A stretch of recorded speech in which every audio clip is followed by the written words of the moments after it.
මෙහෙමයි. අපි ඕනම සබ්ජෙක්ට් එකක් අපි බයෝ ඉගෙන ගත්තොත් අපි ડોක්ටර් කෙනෙක් වෙනවා. හරි? මැත්ස් ඉගෙන ගත්තොත් නැත්නම් ගණිත ශාස්ත්‍රය ඉගෙන ගත්තොත් අපි ඉංජිනේරු ශාස්ත්‍රයට වගේ යන්න බලාපොරොත්තු වෙනවා. ඊට ස්ටෝරිසම් කියන සබ්ජෙක්ට් අපි ලැන්ග්වේජ් ඉගෙන ගත්තොත් හරි? ඒ තව පැත්තක්. හරි ටුවරිසම් කරන්න පුළුවන් නැත්නම් හොටල් ශාස්ත්‍රයේ රැකියාව තියෙනවා නැත්නම් ස්ථානාපති කාර්යාවල රැකියාව තියෙනවා. ඒ වගේ දැන් තියෙනවා. ඒත් ආර්ථික විද්‍යාව ජොබ් මාකට් එකක් තියෙනවා. හරි?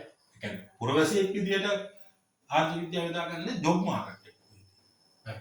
ආර්ථික විද්‍යාව ප්‍රධානම අපි බැංකු ශාස්ත්‍ර රජයේ අයවැය පිළිබඳව ඉගෙන ගන්නකොට ප්‍රධානම අපේ කියන මහා බැංකුව ඇතුළුව මූල්‍ය ශාස්ත්‍රය.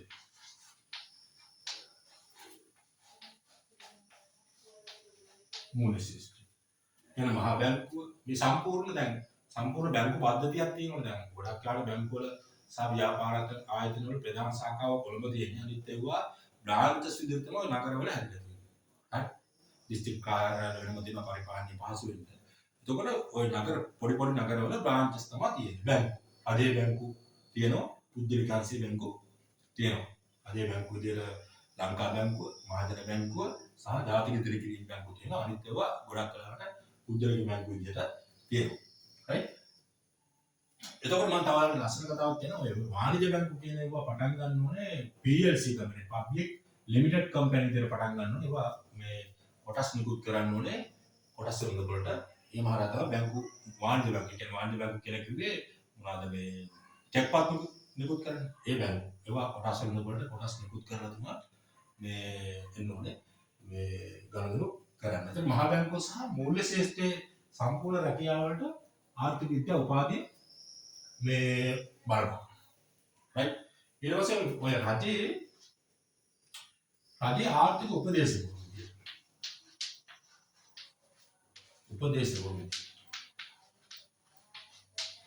විදියට ඉන්න පුළුවන්. right? ඒ කියන්නේ බැංකු මේ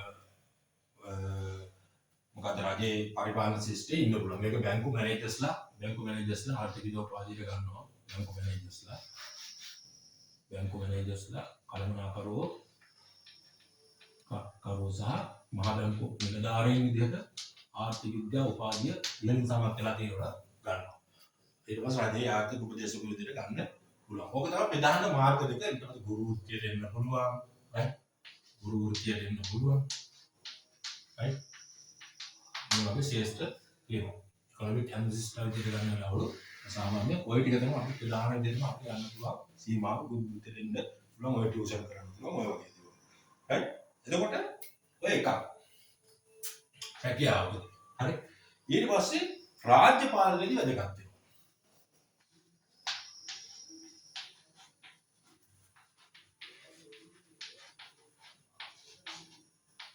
රාජ්‍ය පාලනයේදී. right? රාජ්‍ය පාලනයේදී වැදගත් වෙනවා කියන්නේ මෙහෙම හිතන්නකෝ. රටකට ප්‍රධාන ප්‍රතිපත්ති පොලිසිස් තුනක් තියෙනවා. රාජ්‍ය පාලනයේ ප්‍රධාන පොලිසිස් තුනක් තියෙනවා. එකක් තමයි අයවැය ප්‍රතිපත්තිය.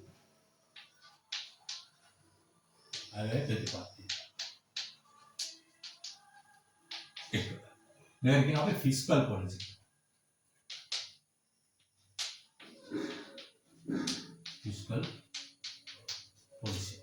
හරි. ඒ කියන්නේ රජයේ බදු ආදායම, බදු නොවන ආදායම, රජයේ ආදායම ලබා ගන්න. අපි රාජ්‍ය අයවැය ලේඛනය කියන පාඩමක් තියෙනවා. අපි ඒකෙදි සම්පූර්ණම රජයේ අයවැය හදන ආකාරයේ ඉඳලා ඒකේ අයවැය මූල්‍යකරණය දක්වා අපි ඉගෙන ගන්නවා. රජය කියන්නේ මොකක්ද?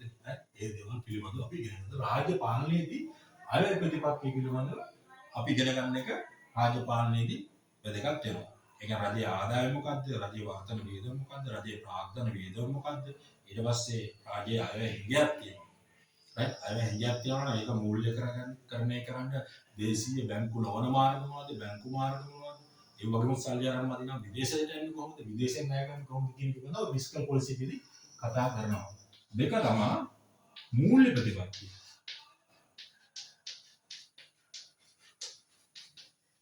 කියන්නේ මානිටර් පොලිසි.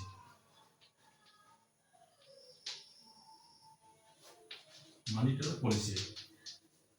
මේ මූල්‍ය ප්‍රතිපත්තිය රජයේ අයවැයකින ඉදිරිපත් කරන මහා පාණ්ඩාගාරය සහ මුදල් අමාත්‍යාංශ සහගතව මේක සිද්ධ කරන්නේ. දෙවෙනි එක මූල්‍ය ප්‍රතිපත්තිය සම්පූර්ණයෙන්ම ක්‍රියාත්මක කරන්නේ මහා බැංකුව. ඒ කියන්නේ පොලි අනුපාත, right? පොලි අනුපාතය, ඒක රජයට දෙන ණය බැංකුව හරහා, right? ඊට පස්සේ භාණ්ඩාගාර විපාක නිකුත් කරනවා. මේවා පිළිබඳව සම්පූර්ණයෙන්ම මේ මූල්‍ය ප්‍රතිපත්තිය ක්‍රියාත්මක කරන්නේ මහා බැංකුව. මේක මුදල් අමාත්‍යාංශ තමයි අයවැයකින ඉදිරිපත් කරන්නේ. ඒවා තුන විදේශ ප්‍රතිපත්තිය.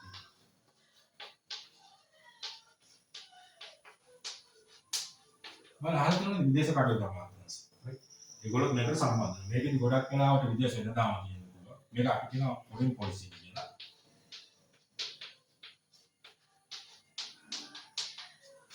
right? දොර විනිමය අනුපාත, ණය ගැනීම, පරිත්‍යාග, IMF කියලා හදලා තියෙනවා වර්ල්ඩ් බැංක්.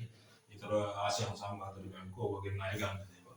ඊට පස්සේ අනිත් රටවල දෙන ණය, යාළුවෝ මහා බැංකුවලින් සංචිතය තුරලා දෙනවා ඒ වගේ ණය දෙන දේවල්. right? ඊට පස්සේ ආනයන පනන වෙනදා මේ දේවල් පිළිබඳ මේ ප්‍රතිපත්ති තුන තමයි රාජ්‍ය පාලනයේ මාර්ගින්ද අපි ප්‍රධාන විදිහටම කතා කරන්නේ. right? මේක සාර්වත්‍රික න්‍යාය. කොහොමද? ඒක ආයවැය ප්‍රතිපත්ති, මූල්‍ය ප්‍රතිපත්ති, විදේශ ප්‍රතිපත්ති. මේ තුනම අපි ඉගෙන ගන්න ඉඳලා රාජ්‍ය පාලනයේදී වැදගත් වෙනවා. රජයේ මේ කාලේ මේ මෑත කාලේ යම් ප්‍රශ්න තියෙනවානේ. මොකද ණයගේ සම්බන්ධයෙන් කියන්නේ. ඒක ආයවැය ප්‍රතිපත්තිය කියන්නේ මොකක්ද? මූල්‍ය ප්‍රතිපත්ති, විදේශ ප්‍රතිපත්ති.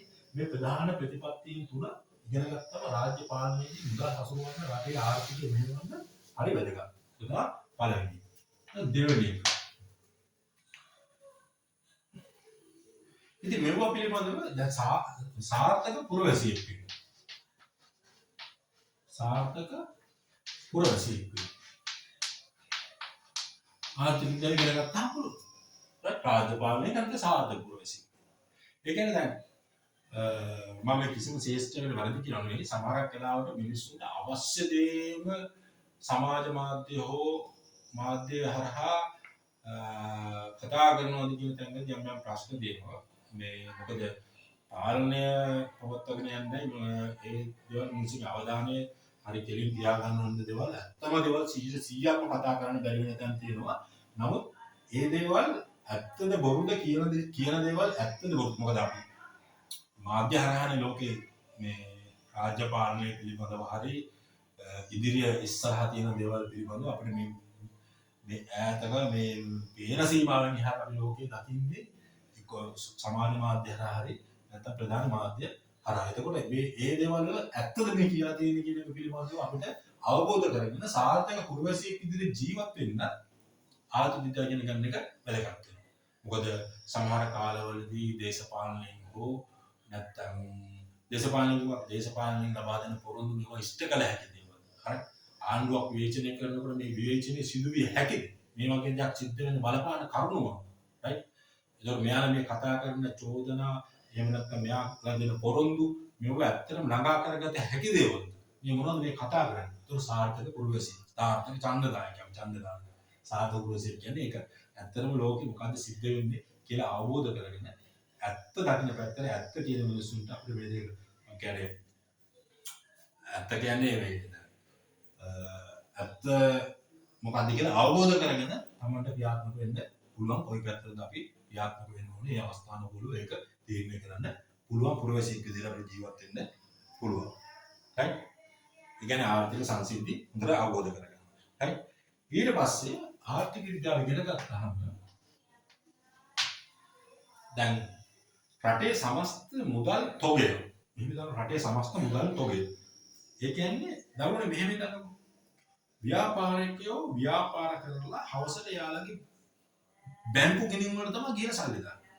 කියන්නේ අපිට අතට අවුන කාසි නෝට්ටු වෙන්න පුළුවන්. එහෙම නැත්නම් බැංකු වල තියෙන මුදල් ට්‍රාන්ස්ෆර් කරන ෆන්ඩ් ට්‍රාන්ස්ෆර් කරනවා, ඔන්ලයින් බැංකින් කරනවා, ඊට පස්සේ ඇප් හරහා ගොනුදෙනු කරනවා. එහෙම නැත්නම් ATM කාඩ් අපේ වීසා කාඩ් නෙවෙයි නැත්නම් ක්‍රෙඩිට් කාඩ් අපි හරපත් අපි භාවිතා කරනවා. ඒ වගේ හරහා වෙන ගනුදෙනු අවසානයේ බැංකු වලට තමයි ගිහිල්ලා තැන්පත් වෙන්නේ ගිණුම් විදියට. බොහොම සුළු ප්‍රමාණයක් තමයි මිනිස්සුන්ගේ අතේ මුදල් විදියට රඳව ගන්න. මොකද අපිට මිනිස්සුන් වැඩ කරලා ගන්න වැටුපත් අද ගොඩක් වෙලාවට ආයතන වලින් අතින් ගෙවනවා නෙවෙයි. අර දෛනික වැඩ කරන මිනිස්සුන්ට ගොඩක් වෙලාවකදී දෛනිකව කරන ගෙවීම් අතින් ගෙව්වට මාස් පතා පඩි ගන්න මිනිස්සුන්ගේ පඩිය ගොඩක් වෙලාවට බැංකු වලට තමයි වැඩෙන්නේ. ඒතකොට ඔය සල්ලි සමස්ත තොගේ තියෙන්නේ බැංකු වල. මේ අපි ඉස්සරහ කතා කරමු මහා භාණ්ඩාගාරයේ සල්ලි තියෙන්නේ බැංකු වල. රයිට්? අතේ සල්ලි නැහැ. රයිට්? ඔය පෙටි කැස් ඉන්න සුළු මුදල් වල accounts කරන කට්ටිය දන්නවා සුළු මුදල් විදිහට යම් යම් කොටස් ගාස්තු වල ඇති වියදම් කරන්න තියාගත්ත දේවල් ඒ අරින්න අනිත් ඔක්කොම බැංකු ගිණුම් වල තමයි තියෙන්නේ මහා භාණ්ඩාගාරයේ ගෝ BOC හරි POS බැංක හරි තියෙන ඒගොල්ලෝගේ රජයේ බැංකු වල නැත්තම් පුද්ගලික ආයතන වල තියෙන මුදල් බැංකු වල තමයි තියෙන්නේ. හැබැයි ආර්ථිකයක දැන් වංචා කරන ව්‍යාපාරිකයෙකුට තියෙන ඕ සේප් වල දාලා හංගලා තියාගන්න පුළුවන් අවස්ථාවක් නැතුව නෙවෙයි. රයිට්? බදු වලින් හරි මේ හංගෙන්න කරන මිනිස්සු නැතුව නෙවෙයි. නමුත් එහෙම කරන්නේ නැහැ. ගොඩක් සාධාරණ ව්‍යාපාර කරන මිනිස්සු බදු ගෙවාගෙන මේ ඒගොල්ලෝගේ ආදායම් හරියට පවත්වගෙන ගිණුම් හදාගෙන යන බැංකු වල තමයි තියෙන්නේ. ඒතකොට බැංකු පද්ධතිය තුළ තමයි මුදල් අනිවාර්යයෙන්ම තියෙන්නේ. රයිට්? එතකොට ඊට පස්සේ මේ අපිට ආයෝජකයන්ට පාරිභෝගිකයන්ට නිෂ්පාදකයන්ට දැන් ආර්ථිකය පිළිබඳව දැනගන්න මම කියන්නේ මහා භාණ්ඩාගාරයේ අයවැය සල්ලි වෙන් කරනකොට මේ ශ්‍රේෂ්ඨ වලට තමයි අපි සල්ලි වෙන් කරන්නේ. ගොඩක් වෙලාවට බජට් එක දැම්මම මේ බජට් එකට අනුව තමයි වැඩ කරන්නේ. ගොඩක් වෙලාවට කපන කොටන තැන් වෙනස් කරන තැන් ඇති. නමුත් සමස්තයක් විදිහට ඒ විදිහට තමයි වෙන් කරන්න කියන එක මොකද ඔක අයවැය සම්මත නම් මේ නීතියක් බවට පත් වෙන පාර්ලිමේන්තුවේ. ඒතකොට ඒ අනුව තමයි කටයුතු කරන්නේ. ඒතකොට පාරිභෝගිකයන්ටයි නිෂ්පාදකයන්ට තමන්ගේ ව්‍යාපාර ශේෂ්ඨය මොන පැත්තටද හරවන්නේ. හරි? රටක අයවැය කියන්නේ ඉදිරිපත් කරාම රටේ මූල්‍ය ප්‍රතිපත්තිය ක්‍රියාත්මක වෙන විදිය දැනුම් දුන්නාම මහබැංකුවේ විදේශ ප්‍රතිපත්තිය වෙනස් වෙන්න කොහෙද? ඒක පැත්තක් අපි බටහිර පැත්තට යනවාද? අපි නැත්තම් බටහිර කියන්නේ ඇමරිකාව පැත්තට යනවාද? එහෙම නැත්නම් අපි යුරෝපීය මුස්ලිම් රටවල් පැත්තට යනවාද? අපි ආසියාව පැත්තට යනවාද? ඔය යන පැතිකඩවල් එක්ක මේ ආර්ථිකයක් වෙනස් වෙන්න පුළුවන්. ආර්ථිකයක ව්‍යාපාර ශේෂ්ඨය ගනුදෙනු වෙනස් වෙන්න පුළුවන්. නිෂ්පාදකයින්ට ආයෝජන තීරණ ගන්න. ආයෝජන කියන්නේ ව්‍යාපාර තීරණ ගන්න ආර්ථික දල ඉගෙන ගන්න එක වැදගත් වෙනවා. රයිට්? කාර්යක්ෂමව මේ තීරණ ගන්න. තමන්ගේ නිෂ්පාදනය ඒ කියන්නේ පාරිභෝගික රජයේ සේවයෙන් පඩි වැඩි කරනවා කියන්නේ. හරි? නැත්නම් සමස්ත ආර්ථිකයේම ඔන්න නීතියක් ගෙනවා ආර්ථිකයේ මිනිස්සුන්ගේ පඩි වැඩි කරනවා. රයිට්? එක්ස්පෝර්ට් කරන කම්පැනි වල ඊට පස්සේ රටේ නිෂ්පාදනය කරන ආයතන වල නැත්නම් ආණ්ඩුවේ සමස්තයක් විදිහට කතා කරලා පඩි වැඩි කරනවා.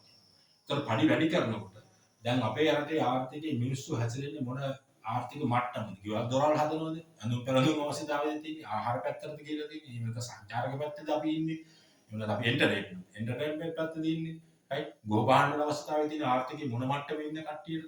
හරි වාහන වලට දැන් ඉලෙක්ට්‍රික් වාහන කියනවනේ ඒවට දෙන්නේ. නැත්නම් එහෙම නැත්නම් හයිබ්‍රිඩ් වාහන වලට දෙන්නේ. එහෙම නැත්නම් මැනුවල් දුවන ඔටෝ වාහන වලට දෙන්නේ. රයිට්? ඒ වගේ නිෂ්පාදකයා රටට ගෙන ආ යුත්තේ මොකක්ද? නැත්තම් නිෂ්පාදනය කළ යුත්තේ මොකක්ද කියලා තීරණය කරන්න ආර්ථික විද්‍යාව ඉගෙන ගන්න එකෙන් අපිට ආයෝජන තීරණ අපිට ගන්න ලේසි වෙනවා. මොකද දරුවනේ ආර්ථික විද්‍යාව කියන්නේ මම ඔය එක පොයින්ට් එකක් ඔතන සම්බන්ධ කරනවා. ආර්ථික විද්‍යාව කියන්නේ මූල්‍ය ශාස්ත්‍රය. දැන් ගොඩක් වෙලාවකදී අපි ඔය වාණිජ විෂය ධාරාවන් කරන අය අපි කරන කාලේ අපි කරා ගිණුම් කරන්නේ ව්‍යාපාරාධිනේ ආර්ථික විද්‍යාව. රයිට්? එතකොට accountant කෙනෙක් වෙන්න පුළුවන් ගිණුම් කරන්නේ දැනගෙන ව්‍යාපාරාධිනේ දැනගෙන තව IT ටිකක් දැනගත්තොත් accountant කෙනෙක් වෙන්න පුළුවන්. නමුත් ඔය ආර්ථික විද්‍යාව කියන විෂය පුරුල් ශ්‍රේෂ්ඨ කරා අධ්‍යයනය කරොත් තමයි ෆයිනෑන්ස් මැනේජර් කෙනෙක් වෙනවා කියන්නේ. ෆයිනෑන්ස් මැනේජර් කෙනෙක් වෙනවා කියන්නේ ආයෝජන තීරණ ගන්න ආර්ථිකයේ අයවැය ලේඛනයේ රජයේ අයවැය ලේඛන සහ මූල්‍ය ප්‍රතිපත්තිය විදේශ ප්‍රතිපත්තිය වෙනස් වෙන පැතිකඩත් එක්ක ෆයිනෑන්ස් කරනවා කියන්නේ ආයෝජන තීරණ. right? ආයෝජන තීරණ ගන්න පුළුල්ව ධර්ම හැදෙනවා මේ ආර්ථික විද්‍යාව අධ්‍යයනය කිරීම තුලින්. right? ඒක සාර්ථක ගුරුවරයෙක් වෙනවා කියන්නේ ඊට පස්සේ අපිට ඕන කියනවා අපි නිවැරදි ඡන්දදායකයෙක් වෙන්න. right? නිවැරදි ඡන්දදායකයෙක් වෙන්න. right? අය ප්‍රතිපත්තිය නැත්නම් පොරොන්දු දෙනකොට ආර්ථිකය අපි මෙව කරනවා කියලා අපිට මේ කරන්න පුළුවන් දේවල්ද මේවා වෙන්න පුළුවන් දේවල්ද කියලා අපිට තේරුම් ගන්න පුළුවන් ඇත්තටම මේ ආර්ථික විද්‍යාව සූක්ෂම නැත්නම් හොඳට අපි අධ්‍යයනය කරාට පස්සේ. right? අපි මුලින්ම කතා කරන්නේ රැකියාවක් තෝරගන්න. මේක විද්‍යාවක් නේ.